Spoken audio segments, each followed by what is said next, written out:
welcome to another edition of Barca Fan Voice. Today I'm going to be looking at three stories. I have to say there's not a lot in the news, but first up we've got the story from Mundo Deportivo's front page yesterday that Barca are interested in Mateus de Ligt. Now it's pretty clear that the clubs aren't going to have much money this summer for spending, but there have been reports of Juventus being interested first in Arthur Melo, but I don't think anything's going to come of that, and also a story that they're interested in Sergi Roberto, and this comes from El Sport. So would you be interested if De Ligt came to Barca? I mean, he's a damn good centre-half, probably the most promising centre-half in European football at the moment. You know, he shows great maturity at 20 years of age. He's strong, he's got good passing.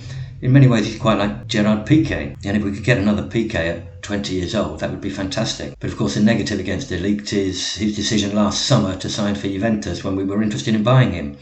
You know, I think a lot of fans think you had your chance last summer and you chose to go to Juventus, so we don't want you now. And I understand this position, but in the case of De Ligt, he's a very good player and I think he'd be a good addition to our squad and could possibly be our leader in defence over the next 10 years, who knows? But let's be honest, there's probably nothing in this story.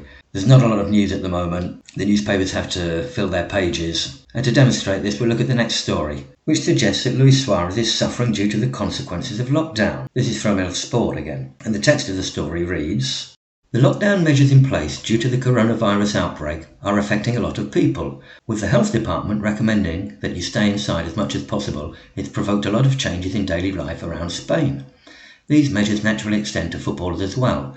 Luis Suarez, who is working hard to regain full fitness ahead of football's possible return, finds himself in a tough spot. His wife Sofia Balbi is concerned about a recent change in her husband's image. Unable to visit a hairdresser, Suarez's hair is much longer than people are used to seeing it. Sofia has asked her Instagram followers if it's time for her to take matters into her own hands and tackle the Uruguayan's ever-growing trim. Good luck, Luis." Now, I know it's just a bit of fun. There's no harm in celebrities posting photos of themselves on Instagram.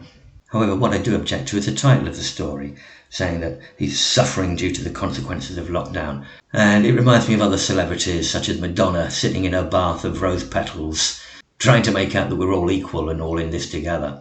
And there's something about the celebrities from their big mansions with big gardens and lots of room telling other people to stay at home. And the idea that Suarez is suffering because he can't cut his hair is a bit pathetic, really. Yeah, perhaps he should remember he's not the only one who's had problems with hair over this time. But anyway, moving on to the last story, it's a little bit more important, talking about the return to football. The Daily Mail picked up on a story from El País, an interview with a football doctor, that talks about the protocol for the return to action. And the title of the article reads, "Balls will be sterilised before, during and after games, and players will not hold on to each other at corners when La Liga finally returns to action," claims leading Spanish football doctor. The story goes on to read, "La Liga's protocol for a return to action has established 4 phases.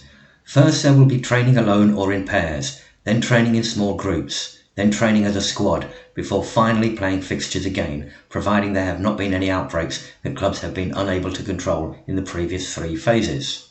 Phase 4 will throw up new questions. We need to determine if the teams live together in a hotel," Ramos said. Ramos is the doctor in question here. "The idea of players having to be in lockdown with teammates has met with some resistance," Ramos says. "It could still be avoidable. Enclosing the players and the technical and medical staff in a hotel for 15 days prior to the restart, just to reassure ourselves they are COVID-19 free, could become very tough for them," he told El País. "Without this measure, the effectiveness of the protocol would decrease a little, but with the previous controls that we will have had in place in the weeks prior to the matches, not having the players on lockdown could be considered." And a bit further down in the article, it says, "Some players are upset that they will be required to sign a consent form before the season restarts. It does not imply exempting us from our responsibility," said Ramos, who pointed out that the players signed something similar at the start of every season.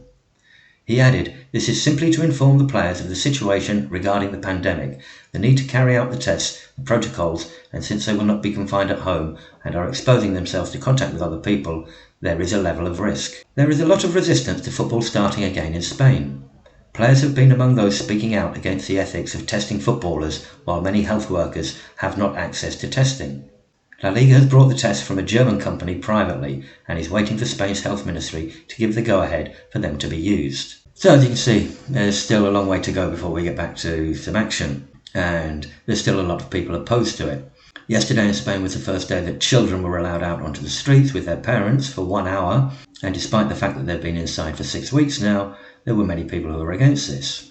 I don't know, I think people have to lose the fear. We have to try and get back to some sort of normality, but it does still seem to be some way away.